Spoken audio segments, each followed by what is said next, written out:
Welcome to Inside the Sales Playbook, where on each and every episode, we dive into the actual sales processes, plays, and strategies working for sales teams today. No high-level overview. We get into the actual weeds of what some of the fastest growing and most successful sales teams are doing today to drive revenue and grow their businesses. And on today's show, we've got two sponsors. We're sponsored by SalesKit. SalesKit takes the guesswork out of scaling your sales knowledge all on one great platform. No longer do you have to search through Dropbox folders and Google Drives and various other documents. And SalesKit makes it easier than ever for your team to access the sales knowledge that actually works for them. You can get a free trial if you go to getsaleskit.com. And we're also sponsored by my book, Raise Your Standards, the definitive guide to building seven-figure sales. You can get a free copy of this book to help grow your sales, whether you're an entrepreneur, sales leader, or sales contributor at getsaleskit.com/book. And I'm your host, Mark Evans. And today I am really fired up. We've got an awesome show on tap for you today. I'm here with Ernie Bray. He's the chairman and CEO of Auto Claims Direct. Now, Ernie, before you say anything on here, I'm going to go through just a couple of the lists of accomplishments and achievements. Folks, if you need to go get a beverage or use the bathroom during any of this, that's okay, because this list is very long. Ernie's a super accomplished entrepreneur, and we're really excited to have him. But here's just some of the accomplishments and acclaims that Ernie's earned. He's an Entrepreneur 360 Best Company. That's 3 times in a row. He's an Inc. 5000 award winner 6 times in a row. They've won a Stevie Award, or Bronze Stevie Award winner. They're one of Deloitte's Fast 500 companies 4 times over. In 2018, he was the Insurance Industry Entrepreneur of the Year, and he's a 2 times Ernst & Young Entrepreneur of the Year semifinalist. Ernie, welcome to the show. Well, hey, Mark, it's great to be on, and I'm excited to share with the listeners some exciting things about sales. And again, thanks for having me on. My pleasure. Now, just a little backstory with Ernie's company as well. Ernie is entirely bootstrapped this company as well. He didn't take any outside venture funds, and he built this from the ground up. So I'm really excited to get his sales story. But Ernie, how about you give the listeners some context? What is Auto Claims Direct, and how do you help your clients achieve their mission? Great. So ACD, we go by the name ACD, Auto Claims Direct, is sort of the acronym we've been given. But we are working in the auto insurance side of the business. So let's say you get in an accident and you have a claim, your vehicle's in damage. We work with insurance carriers, TPAs, self-insured fleet companies, help them on processing that claim, streamlining that workflow. So when you get in an accident, obviously you need to know how much the damage is, documentation of the damages, so you can get that adjuster to issue payment and get that claim, the car, fixed, repaired, or if it's a total loss, settled. So our goal is to crunch down the cycle times and make it seamless. It's behind the scenes. It's through technology and meshing people. And by doing that, we help deliver a better service for the insurance carrier side to their customer. That's really what we do. Okay, so I got to imagine that wasn't always the case. So always the case in the insurance industry that this was the process that companies followed. So, of all the things that you could have done, Ernie, man, how the heck did you settle on this idea and go ahead and build this company?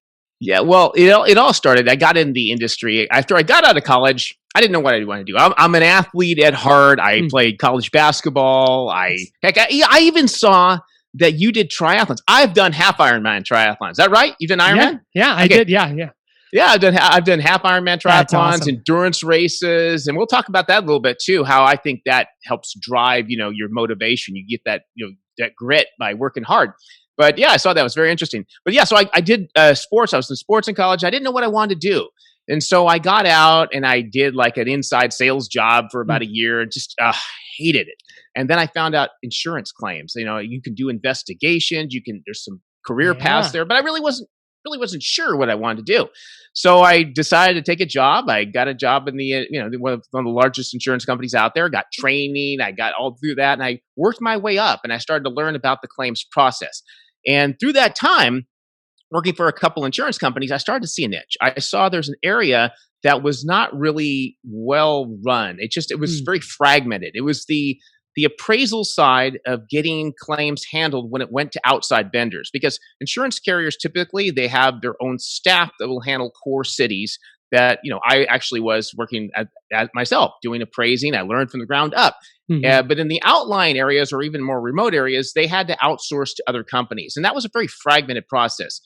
I mean, this is a time now, Mark, we're talking about, Polaroids, Okay. 35 millimeter photographs, Yeah. you're taking in these things in. But then as things started to go and the internet started to evolve, around 2003, I saw there was an opportunity to start to digitize this. Wow. And that's really where I saw the niche. And then I said, you know what, I'm going to take that entrepreneurial leap and get the company going. That's awesome. Now, had you tried other entrepreneurial ventures before, or was this your first entrepreneurial venture? I did different things. I tried some fitness coaching. I tried to sell real estate a little bit. So I had dabbled around in different parts of sales. But, I look at this and I look back at it, these are things that, you could say, hey, I did some success there, but kind of failed. Didn't really go make that a career. But I learned a lot of things along the way. And that's what I really take from that. Yeah, I think that's probably the most important lesson out of all those ventures. Well, I don't want to waste any time, Ernie, and I want to dive straight into some meat here.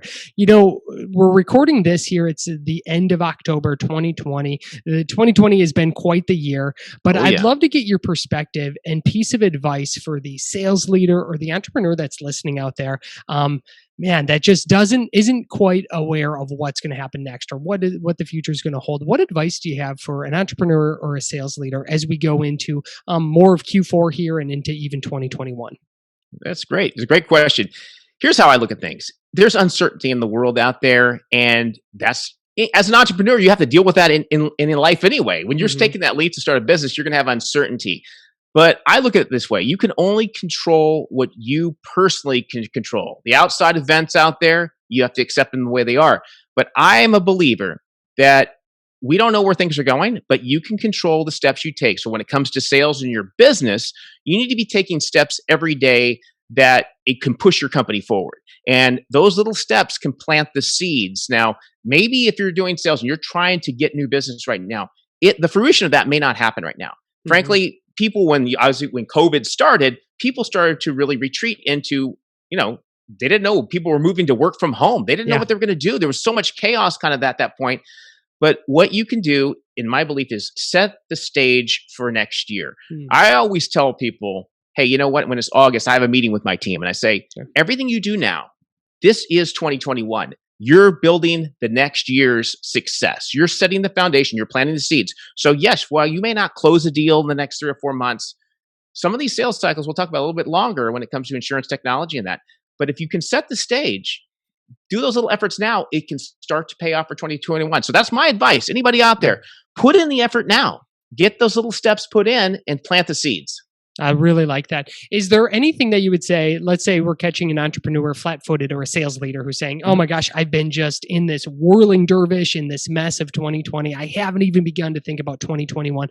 What's something that they could do over the next 60 days, Ernie, as we get into 2021 that could hopefully help, rebound their business or could really help their sales here over the next 60 days?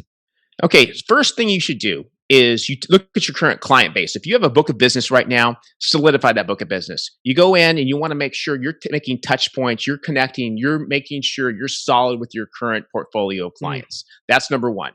That stays in, and also think about ways you can expand in 2021 with those customers, because I'm sure if you have different offerings or you could upsell different things in your company, those are things you should be working on. So retaining, maintain, and keep those current business. Now on your prospects, you should pick out 15 to 20 of the core prospects that you have and really work on trying to build that those relationships and moving them down the line, knowing that they could it could turn out in 2021 as they will chance to use your company.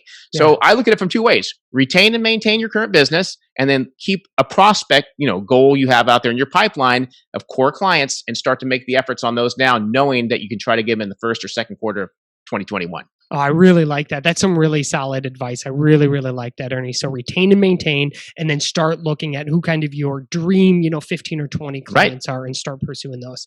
So Ernie, you've had a lot of success and you've helped create a culture of success at your company. You're a 6-time Inc. 5000 award winner. That's very, very rare, right? It's rare enough that a business is in business after 6 years, let alone to have the success that you have. So what do you think makes a really good leader at a growing company such as yours? I think to be a good leader, you have to lead from the front. You have to be a person who's willing to go out there and jump in with your team and do every job. I mean, I'm looking at things from my perspective, starting a company as an entrepreneur.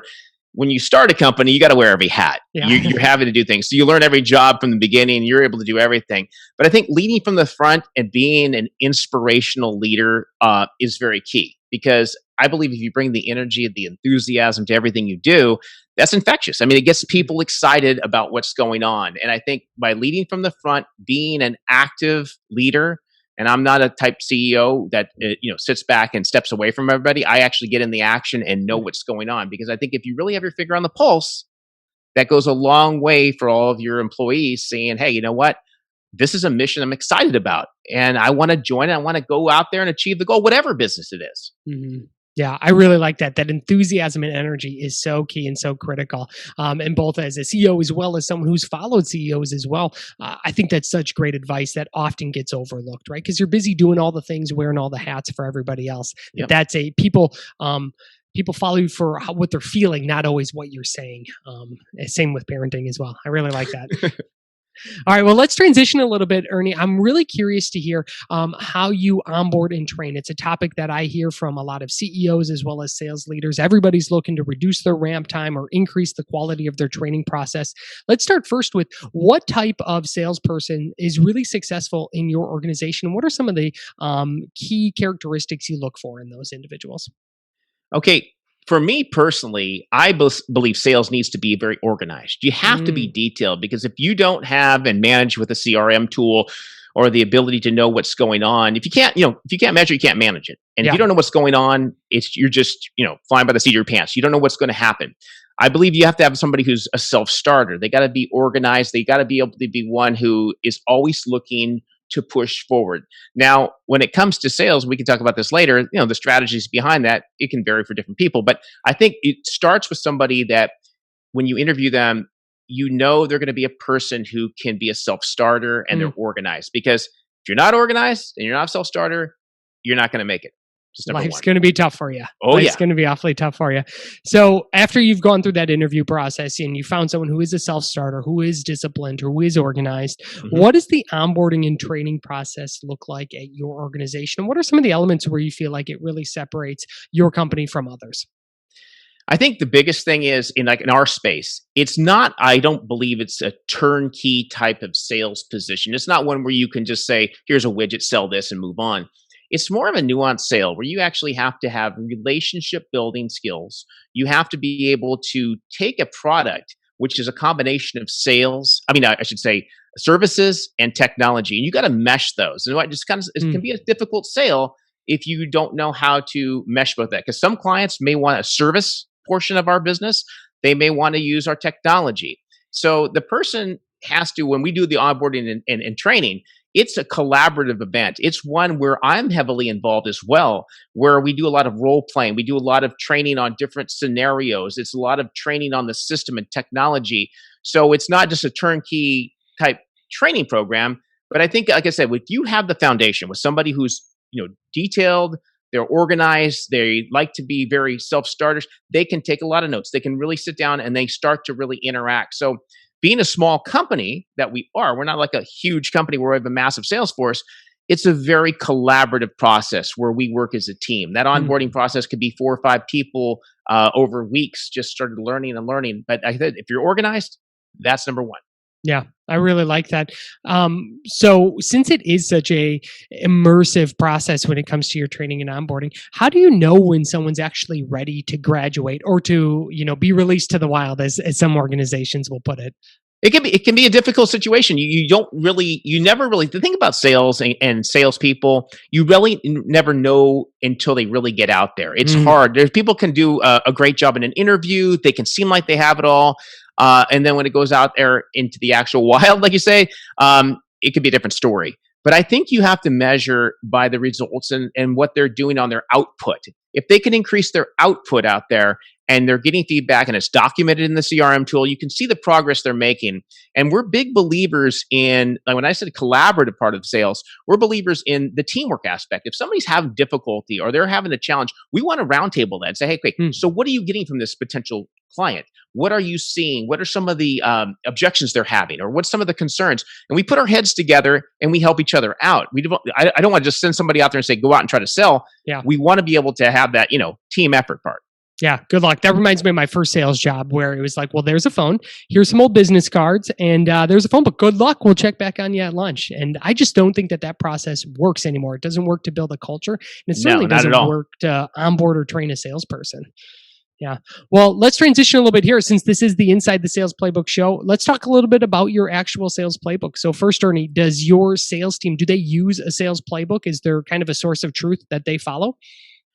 I would say not an actual playbook. We've actually put a quasi one together over the years where we have kind of a pattern of what, traditional questions people are asked or how Yeah. we go out and how we prospect. But it's been a kind of a pattern where we know a certain client list or client focus we're going after. And it's really broken up into three types of clients. You either have insurance companies, Okay. like I told you, you have TPAs, which are they do adjusting firms for carriers. And then you have the kind of the market, which is a self-insured, where it's a risk management company that may be managing their own claims internally or trying to handle their own claims as a company. So we know the different types of market, and we have sales processes for each one of those separately. But there's no actual playbook. It's actually kind of a in-process thing that we know based on those three types of clients. Yeah. Okay. That makes a lot of sense. Now, where are the majority of your leads coming from? Are they inbound? Are they outbound? Is it relationship and referrals? That's a great question. A lot of it varies, but a lot of it's relationship based. In the business that we're in, because we're business to business, it's not, you're not going to go out there and shoot a bunch of Facebook ads out or do something that this is a core niche. So LinkedIn is phenomenal for what we do. That has been a huge lead capture area for us because a lot of people are looking at our business, what we do, and that comes into our marketing aspect of things. We're very active. We'll talk about that in the content production and the activity we do there. But we do go to conferences. We do get some leads from there. A lot of it's relationship based where you have a lot of referrals. In our industry, if you do a good job, and you build a reputation, people do leave and go to other companies, but at the same time, they're willing to spread, the information out there. Hey, I'm getting a great product and service from this Auto Claims Direct, and they refer people. So it's a combination, and that goes back to my point. And this, you got to build a great reputation, of course, in your industry because that's. But you have to look at different aspects. You have to look at social media. You got to look at the conferences. You got to look at the aspect. But then it all comes into organization of those leads. Yeah. And that's the key. And a lot of it's just about follow up. Yeah, I really like that. Let's talk a little bit about the insurance industry as a whole, right? I'm going to generalize here, but that's what we do here on the Inside the Sales Playbook show. We do a little generalization. The insurance industry as a whole can be looked at as almost a stodgy or a slow to adapt industry. Now, let's assume that that's an accurate perception of mine. How because I'm sure there's a lot of people listening to this. Well, Ernie, that's a great idea, but it's not going to work in my industry because of X, Y, or Z, right? Now you're selling a technology product into an industry that doesn't always like innovation, let's put it that way.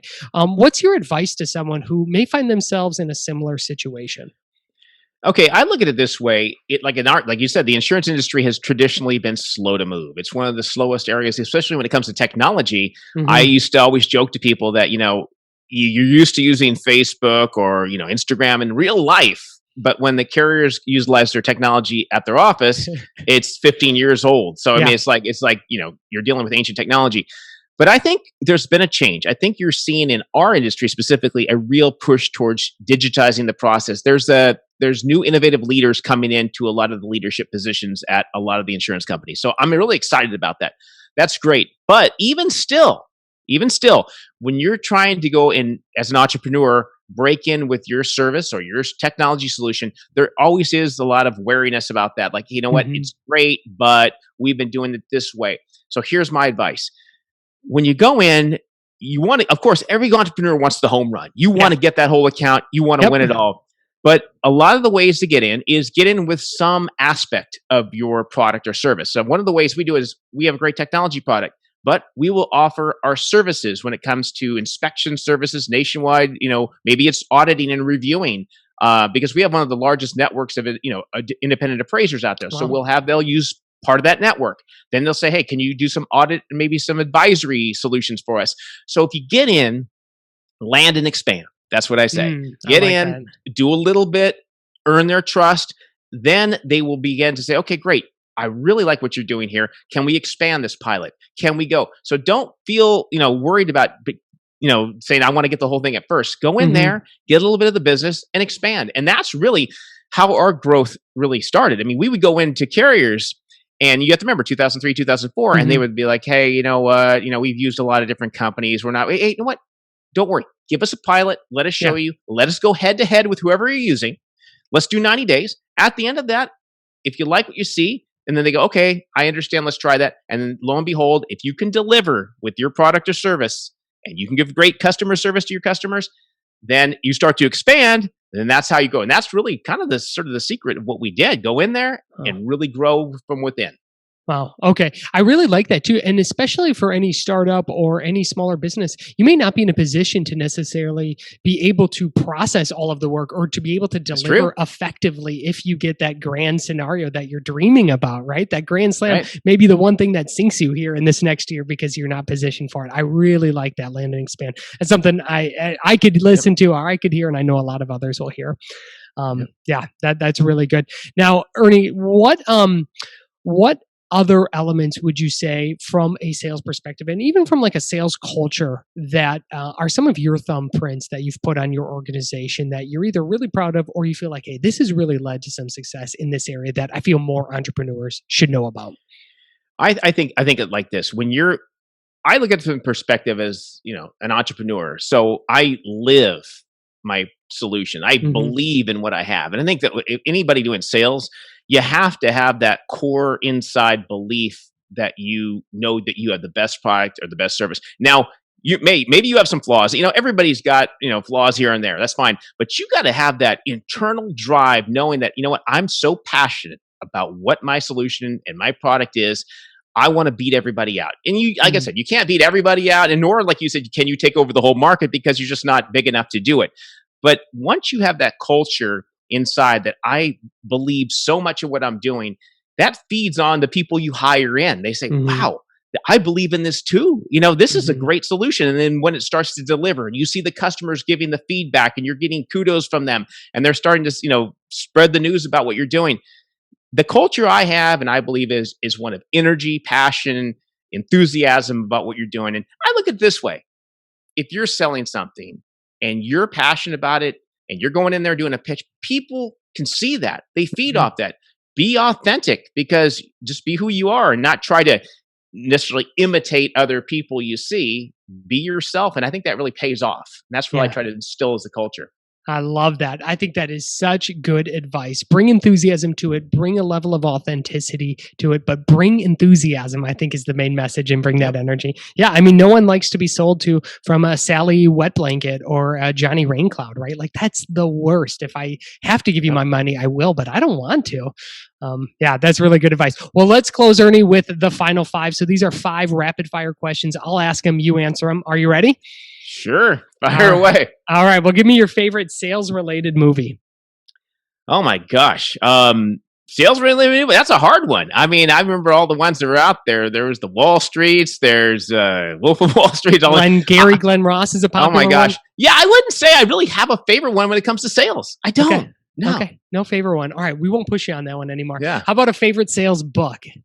Okay. One of the books I started out was it's called The Little Red Book of Selling. I believe it was by Jeffrey Gitomer. I don't know if you've read Yeah. that one before. Oh, yeah. That was one when I started the company. That was a great one. There's another one out there, another sales book, which kind of a sales, but it's from Orrin Claff. It's called Pitch Anything. Very interesting book I read about how to pitch, and that kind of helps you in your presentations. But I'm a big believer when it comes to everyone's. I absorb as much knowledge as I can from everybody. I believe if you can take a nugget from everybody out there, you can create your own style. And that's really my belief. I love it. I love it. What do you know now that you wish you would have known when you first got into sales, Ernie? I would have not try to imitate others and basically do what a typical salesperson does. I believe you have to be yourself. And if you try to, force yourself into acting a certain way and trying to use techniques and sales techniques that are, old school methods, Hmm. that's going to fail. And that's when I got in. I was like, hey, I started studying all these things that really didn't work. It's about really embracing yourself. I really, really like that. That's a great message for anybody to hear in sales. What's a favorite purchase of yours of 2020 under $100? Under $100, actually, some lighting that I've had for my podcast and things like that. Just making your content better and better. I think the more you focus on content, especially this day and age, and the Zoom like this, this is your way you communicate with customers. Yeah. So, and your favorite social media follow of 2020? It can be business or it can be personal. Wow, social media follow. Gosh, I follow a lot of different people. I follow Gary Vee. I follow a lot of different people out there. That's a hard one. Again, I'm not really. I don't follow necessarily one person. I follow a lot of different people. Okay, yeah, that's fair. And now I know you've got a book as well, Ernie, and you also have a podcast. So if our listeners want to connect with you, if they like this conversation and want to hear more from you, where first, what's your book, and then tell us about your podcast? Yeah, I have a book that I wrote a few years ago called The Entrepreneur's Field Manual. It's kind of just sort of a compilation of everything I've learned along the way of building my business. And I felt, you know what, I wanted to put down, I've written so much down over the years as I was building the company. It was just sort of my brainstorm of everything that I kind of learned. I wanted to kind of give back to some entrepreneurs out there. So it's called The Entrepreneur's Field Manual. You can get it on Amazon. And then I also have a website called erniebray.com where I do some writing about thoughts on business, fitness, health, things like that. And you can follow me on Instagram and Twitter and LinkedIn. Awesome. And your podcast, if someone's also in the insurance world and they want to listen to more on that. It's called Focus on Claims, and it's really targeted toward the insurance industry. It's about interesting companies, people in the industry, and new technologies. I really wanted to get in there and launch that. So that's been a thing that I'm really pushing out there. And I think this is a great, this whole medium like this is a great way to really get content out and communicate with people. So yeah. I agree. Ernie, anywhere else our listeners can connect with you? Primarily social media, so LinkedIn. Yeah, social media. It's LinkedIn and erniebray.com is the website that I talk about fun stuff. Awesome. Well, I'll make sure we link it in there. Ladies and gentlemen, that's Ernie Bray with ACD. Ernie, man, this was awesome. This was a real thrill for me. Thanks so much for taking us inside the Sales Playbook. It's been great to be on. Awesome.